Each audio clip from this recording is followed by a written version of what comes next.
कोई वारंट नहीं, कोई युद्ध नहीं। फिर भी अचानक गांव की दीवारें बेरात थीं। एक रात में कहा जाता है 83 गांव बेवजूद हो गए। ये कहानी है उन लोगों की जिनका नाम था पालीवाल ब्राह्मण, और उस रहस्य की जो राजस्थान के रेगिस्तान में घिरा हुआ है। मैंने ये बात क्यों कही, अभी आपको समझ में आएगा। कुलधारा रेगिस्तान के किनारे जैसलमेर के पास बसी हुई थी, एक planned village with wide streets, wells and farmland. यहां पानी और जमीन से जुड़ी परंपराएं सदियों पुरानी थीं।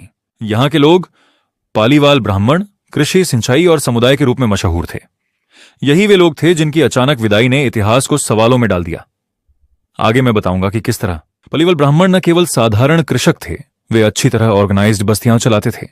जमीन हिस्सेदारी, तालाब, कुएं, इरिगेशन नालियां और सामाजिक व्यवस्था। कई स्रोत बताते हैं कि ये बस्तियां शतकों से समृद्ध रही, लेकिन 19वीं शताब्दी के शुरुआती दौर में कुछ ऐसा हुआ जिसने यह व्यवस्था तहस नहस कर दी।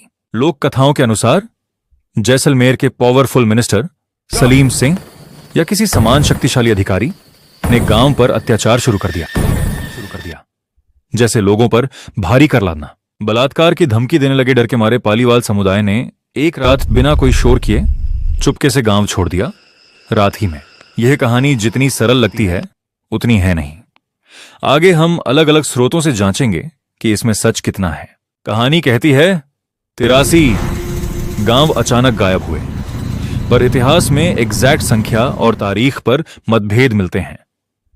कुछ अकाउंट्स 1825 का जिक्र करते हैं, कुछ अलग नंबर्स देते हैं। यानी जो लोग आज कुंडलपुर देखते हैं उनके लिए ओवरनाइट नैरेटिव शक्तिशाली है, पर पुरातात्विक साक्ष्य यानी आर्कियोलॉजिकल एविडेंस ज्यादा कॉम्प्लेक्स बताती है। कुछ हिस्टोरियंस कहते हैं कि यह एक सडन फ्लाइट नहीं थी, बल्कि decades long economic, social pressure और इकोलॉजिकल स्ट्रेस का परिणाम था। पानी की कमी, अत्यधिक सिंचाई की विफलताएं, व्यापार मार्गों में बदलाव और एक्सचेंज ऑफ क्रेडिट की बदलती आर्थिक परिस्थितियां, पॉलिटिकल अपहीवल दोनों साथ थे। इसलिए कर्स सिर्फ एक आसान कारण की तरह बन गया।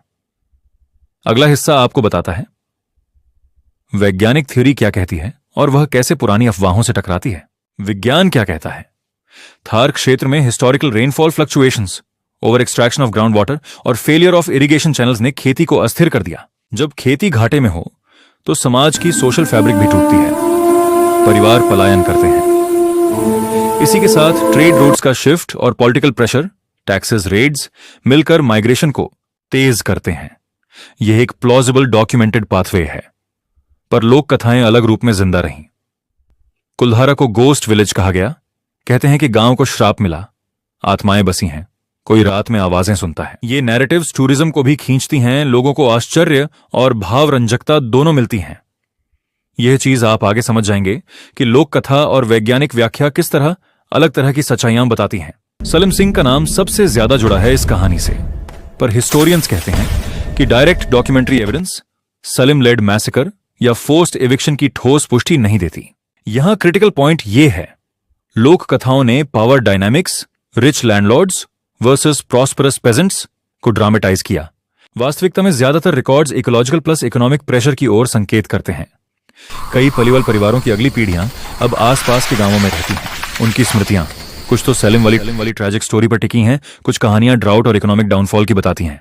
आज कुलधारा एक टूरिस्ट डेस्टिनेशन है, पर टूरिज्म ने भी कहानी को कमोडिफाई कर दिया है। गोस्ट विलेज ब्रांडिंग से लोकल इकोनॉमी को फायदा हुआ है, पर क्या यह एथिकल है कि दर्द भरी यादों को एंटरटेनमेंट बनाया जाए।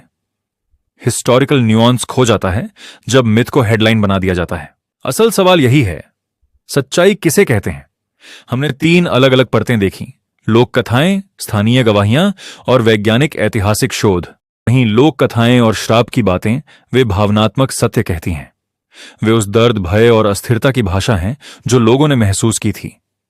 ये कथाएं हिस्टोरिकल फैक्ट्स की जगह नहीं लेती, पर वे ह्यूमन एक्सपीरियंस को नहीं होने देती। कोशिश करते हैं तो हम ह्यूमन स्टोरी को खो देते हैं। तो क्या हम मिथ की ताकत को अनदेखा करें या उन सोशल इकोलॉजिकल सबकों से सीखें जिनका एविडेंस हमें दिखाता है कि कैसे समुदाय टूटते हैं? जवाब दोनों में हो सकता है। सच्चाई कई परतों में बटी होती है और हर परत हमें अलग अलग रूप में कुछ बताती है। कुलधारा का सच कहीं बीच में है। यहां कोई सिंपल कर्स नहीं मिला और न ही किसी एक घटना का सॉलिटरी कॉज। ये सोशल प्रेशर, इकोलॉजिकल स्ट्रेस और पावर डायनामिक्स का कॉम्प्लेक्स इंटरसेक्शन था।